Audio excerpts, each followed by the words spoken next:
The families of survivors of the school shooting in Uvalde, Texas, have filed a lawsuit against the school district, multiple gun manufacturers, the city's law enforcement agencies, and others for their alleged role in the massacre. In a lawsuit filed on Wednesday in the Western District of Texas courts, the families of three survivors of the shooting at Robb Elementary School alleged that the school district did not prepare its schools, staff, and law enforcement officers for a mass shooting that left 19 students and two teachers dead.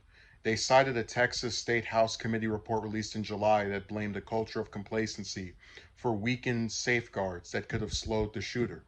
The complaint also cited the school leaving external doors unlocked and failing to address mechanical issues with classroom doors, resulting in the shooter easily reaching students and teachers. The families also allege that the city's police department failed to follow state mandated active shooter training protocols established after the Columbine High School massacre, saying that law enforcement authorities retreated after coming under fire from the shooter, then waited for backup to arrive as the shooter continued his rampage. The families also filed a lawsuit against gun manufacturers Daniel Defense LLC, FireQuest International, and Oasis Outback, alleging that the company's negligent, intentional, and reckless marketing and sales of their AR-15 products to city residents caused a nuisance in violation of state law. The horrors of May 24th, 2022 were only possible because so many in positions of power were negligent, careless, and reckless, Attorney Stephanie B. Sherman said in a statement. It is beyond shameful that the Daniel Defense deliberately markets military grade weapons to untrained civilians and young adult males, a demographic responsible for the most mass shootings. The families added that the gun manufacturers' reckless and outrageous practices put them at risk of terror, fear, apprehension, injury, and the loss of life, with full knowledge that their practices put their profits over public safety. In total, the families named 10 defendants in their lawsuit, including the since fired Uvalde Consolidated Independent School District Police Chief Pete Arin, Arin, Arredondo, Robb Elementary Principal Mandy Gutierrez, and Mariano Pargas, who was the city's acting police chief before being placed on administrative leave in July. The latest lawsuit follows another one filed in June, where four families whose children were injured in the shooting sued the estate of Salvador Ramos, the lone suspect in the massacre, who was killed by responding Border Patrol officers. The families also seeking compensation worth up to $100 million in Ramos' estate for physical and emotional damages from the May incident. The families who filed the lawsuit this week all are seeking punitive damages against all of the defendants except for the school district and the city of Uvalde. So I feel like I've been pretty sympathetic to the survivors of that awful incident from, what was that, 3, 4 months ago.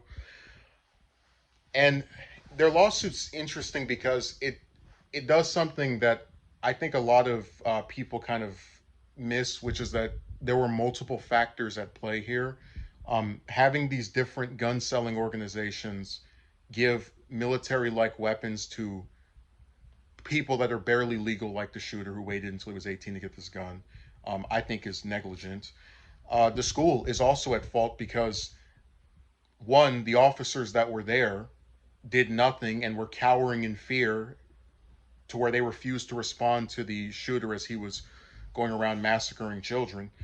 And also, it shouldn't be that easy for some stranger off the street to come into a school. Now, just to give some biographical stuff to my background, when I was in middle school, high school, I attended, for the most part, Catholic schools. And one of the things they always had, even when they didn't have security guards, were locked doors, fences. It would be very difficult for an adult who had not been cleared by the front office or some other personnel to just go into a classroom. You had to get some kind of authority or authorization from a figure. And I think that's another factor that's here. But you have some people who will say, oh, why bother suing? It's not going to bring the kids back. Um, I think a lot of times when people, how do I put this? When they come under fire, people say some stuff. Oh, you let my child, get massacred. But I truly believe that it doesn't start to hit these individuals, these organizations, like Daniel Defense, until they lose something in the way of either sales or their position.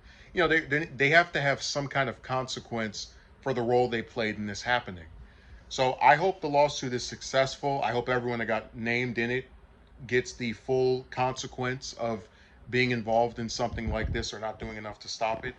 And it's so sad that when you really look at this shooting, if you follow the sequence of events, you have you have you have warning signs on social media. You have officers who refused to put their lives on the line, even though that's their job, to protect innocent children, when it was obvious this guy was targeting them and they saw him and got scared like the cowards that they are. You have a school that didn't put up security and other parameters to actually prevent some random creep off the street from coming in there and killing these children. And you have a gun lobby, whether it's the NRA or Daniel Defense, whichever one, that has no concern or problem with selling these types of weapons to people who are barely adults. This guy waited until he turned 18 to get a gun and then killed one person for every year that he had been alive and then some. So I really hope this lawsuit is successful.